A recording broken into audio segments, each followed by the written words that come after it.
Bonjour la famille, j'espère que vous vous portez bien, que le nom du Seigneur soit glorifié, soit magnifié, soit exalté maintenant pour l'éternité. Heureux pour moi encore ce matin de partager avec vous une parole. Oui, nous allons lire dans le livre de Romains 8, verset 1. Je lis dans le nom de Jésus. Il n'y a aucune condamnation pour ceux qui sont en Jésus-Christ. Telle est la parole de Dieu ce matin.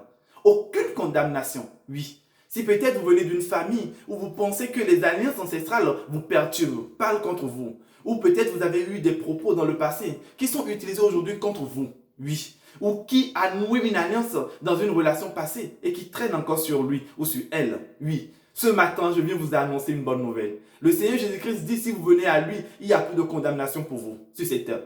Si vous venez à lui, vous êtes lavé de tous vos péchés. Si vous venez à lui, il vous rend propre et il vous rend saint. Il vous libère de toute condamnation. Oui, je vous le dis ce matin. Telle est la parole qu'il a pour vous ce matin. Et nous allons lire dans le livre de Colossiens 2, 14, 15, au verset 14 et 15. Lisons dans le nom de Jésus ce que Christ a encore fait pour nous dans ce sens. La parole de Dieu nous dit, il a effacé l'acte dont les ordonnances nous condamnaient et qui subsistait contre nous, et il l'a détruit en le clouant à la croix. Il a dépouillé les dominations et les autorités et les a livrées publiquement en spectacle en triomphant d'elles par la croix. Oui, en allant sur la croix, le Seigneur a porté nos alliances. En allant sur la croix, le Seigneur a porté les dominations et les autorités qui parlaient contre notre vie. En allant sur la croix, l'Éternel, le Seigneur Jésus-Christ de Nazareth, a détruit les alliances ancestrales. Oui.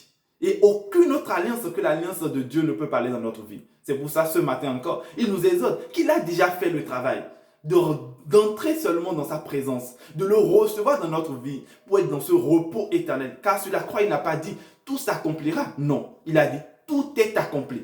Alors si tout est accompli, nous n'avons plus rien à faire aujourd'hui. La seule chose que nous avons à faire, c'est de le recevoir comme notre Seigneur et notre Sauveur. Et cela, nous l'avons vu dans le livre de Romains 10, à partir du verset 9, 8. Car si nous confessons de tout notre cœur, pas seulement de notre bouche, mais de tout notre cœur que nous devons confesser le Seigneur Jésus-Christ pour être sauvés. Alors ce matin, je nous exhorte encore à aller faire la prière du salut. Que quelqu'un, n'importe où il se trouve, puisse faire la prière du salut et se préparer pour trouver une bonne église locale pour pouvoir recevoir son baptême, pour être lavé de tous ses péchés passés, présents et à venir, et pour être digne de représenter le Seigneur Jésus-Christ partout où il sera. Oui, il nous fait grâce. C'est pour ça, ce matin encore, cette parole est sortie pour quelqu'un. Alors, soyez bénis et que la grâce et la miséricorde de Dieu demeurent sur nous encore ce matin. Excellente journée à nous et à la prochaine. Bye.